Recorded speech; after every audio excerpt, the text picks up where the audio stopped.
If it's time for talking, it's getting louder. At this pro-Brexit rally this evening, just around the corner from Downing Street, a former cabinet minister with a simple message. We all voted Brexit and we all want to get out the EU. But easier said than done. Jeremy Corbyn. Jeremy Corbyn was also only sharing his views with the Prime Minister from a stage today. In Hastings to make a speech, he ruled out meeting Theresa May unless she rules out no deal. She may even be listening. Prime Minister, simply do this. Take it off the table. Take it off the table now so we can go forward in a sensible way.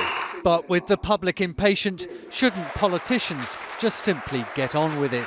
As leader of Her Majesty's opposition, surely at a time of national crisis, if the Prime Minister says, come and talk to me, you go and at least hear what she has to say? Or is the risk that you end up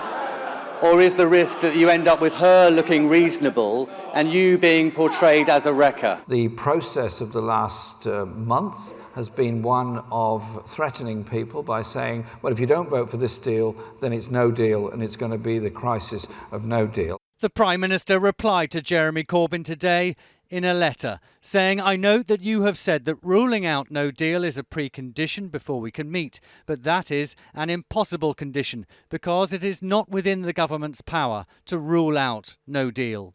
A former Prime Minister today appealing for time out. Parliament can actually find a way of solving the problem it's created. We've got to listen to people in the country, and I think we need, first of all, to extend Article 50, which means another year where we've got time to sort this out. The doors of Whitehall were thrown open to friend and foe today, cross-party consensus being sought. The Prime Minister is in listening mode. I mean, obviously, given the events of the last few days, that's absolutely vital. But this afternoon, Jeremy Corbyn ordered his MPs to refrain from engaging with the government, although two senior Labour backbenchers clearly hadn't seen the memo. They were in talks at the Cabinet Office at the time the message was sent. That I'm not aware of. All I can say is Yvette and I have come today as chairs of cross-party select committees. A leaked briefing note given to some MPs at meetings today warns that a second referendum would take a year to organise.